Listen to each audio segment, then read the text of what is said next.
Edgar Allan Poe is one of the most prolific authors to ever put pen to paper, and he died drunk and penniless in a Baltimore tavern on October 7th, 1849. But this isn't a video about Mr. Poe. It's about artists and what it means to be one. Oh yeah, it's also about the 2016 film La La Land, but we'll get to that after we sort out this artist business. So, what is an artist? Well, it's a person that makes art. Duh. Okay, you cheeky twat. What is art then? You may be asking yourself. I'm not going to sit here and pretend to have a definitive answer to the question that philosophers have been arguing over, arguably since the dawn of time. But I do have two metrics that I personally use to evaluate whether something is or is not art: intention and technical prowess. Simply put, intention is the motivation behind the making of any given thing, and can be broadly represented by a spectrum with a commodity on one end and an art on the other. One art, please. If the individual creating the as-of-yet uncategorized thing is seeking to express some sentiment, some broader point about themselves or the world around them, then that thing falls closer to the art end of the spectrum. If that person is seeking simply to turn a profit and little else, that thing falls closer to the commodity end of the spectrum. That isn't to say that any given work of whatever is purely either of these things, as most artistic endeavors intend to at least make some amount of money, if only to allow the artist to do more art, and most commercial endeavors seek to have at least some degree of artistry about them, if only to allow the seller to sell more items. The second metric is technical prowess, or craftsmanship.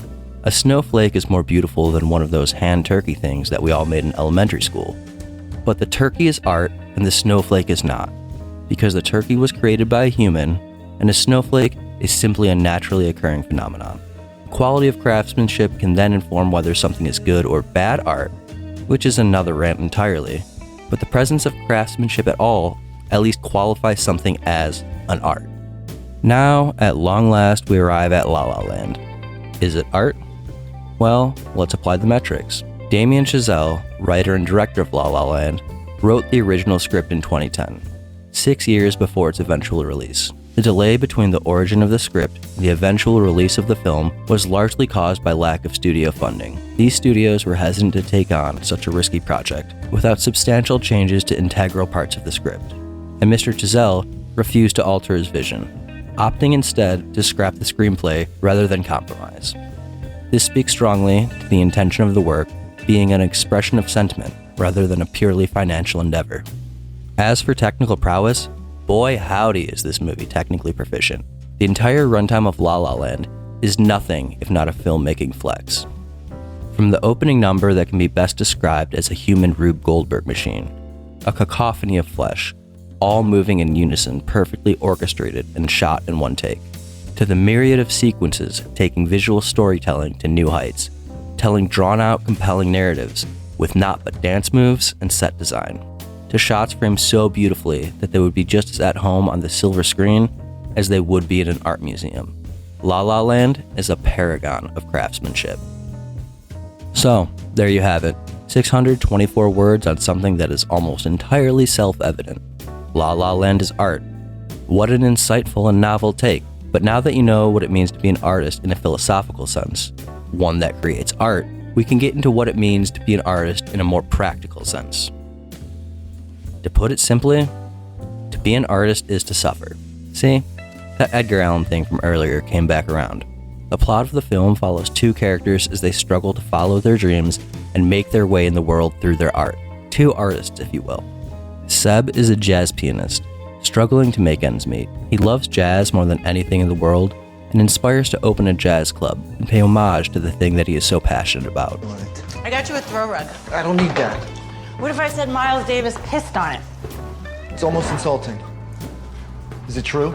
Mia is an aspiring actress, and as such, she makes a living as a barista. Between cups of coffee, Mia auditions for role after role, only to be met with failure and disappointment every time. No, Jamal. You be tripping. These two artists meet and fall in love. They bond over their mutual pursuit of their dreams and encourage one another to pursue those dreams more earnestly. But as the plot unfolds, we watch as those dreams come to collide with cold hard reality. Mia is sick of all the auditions, all the time spent trying to tell someone else's story, stories that often are closer to a commodity than art on the spectrum laid out earlier. So with the encouragement of her newfound paramour, she decides to really pursue her dreams, to really do what she came to LA to do, and put on her own one-woman show, a show that she wrote and stars in, a true artistic representation of herself and her dreams. Meanwhile, Seb, who has been pursuing the purest form of his dream all along, curtails his passions. He settles, because he thinks that that is what Mia wants. He joins up with a band and starts playing music that he is less than enthused about for a steady paycheck. The trade-off between passion and paycheck is one thing, but this new gig is driving a wedge between him and the one thing that he loves almost as much as jazz, Mia. I'm gonna go home for a while. I'll come see you tomorrow. No, I'm going home. This is home. No, it's not anymore. And through this, we begin to see the true costs associated with success. Because even in success as an artist, there is sacrifice. When Mia gets a callback after what she thought was the death knell of her artistic career, she still cannot have it all. Despite the schism, these two characters still very much love one another. They will always love one another, but they both love art more, and the pursuit of artistic success leaves room for little else. This sentiment is what makes the closing number so poignant and impactful. They both have achieved their dreams, despite the setbacks they have encountered and the sacrifices that they have made. Mia has made it, ostensibly off the back of her one-woman show and the audition that followed. She has the luxury of walking back into the coffee house where she once worked, head held high on the way to the set of whatever future feature film she is working on. She now has time for a family. She has a husband and a daughter, both of whom she loves dearly. Seb has also made it, but not exactly in the way that he had envisioned. While he impressed upon Mia the value of dedication and tenacity, she impressed upon him the value of compromise in service of the grander vision. He has his jazz club, but it's not the Van Beek. If it had been, Mia certainly wouldn't have wandered into this place without a second thought to the significance of the location. The name of the club isn't Chicken on a Stick, an inside joke that only true jazz nerds would understand, but instead it is changed to Seb's, which is much more palatable and appealing to the casual listener, while still maintaining an air of authenticity. And when these two former lovers lock eyes, they think about what could have been. They think about the life that they could have had with one another, but for the pursuit of their dreams. And that ghost of lifetimes past is not such a bad thing. In fact, it's portrayed as a beautiful thing. A beautiful but banal life, surrounded in humble but comfortable trappings and those you hold most dear in this world. It's the dream of 99% of the population, but it is not a dream that either of these two have. Just as they are looking at each other now and thinking, what if? They would have been doing that exact same thing if they had lived that life instead. And when the fantasy ends, there is no passionate reconciliation. There aren't even any words spoken. The only exchange between the two is a smile and a nod. They have made their choice and are at peace with it. They are happy with the path they each took because they know what they are. They know what it means to be an artist.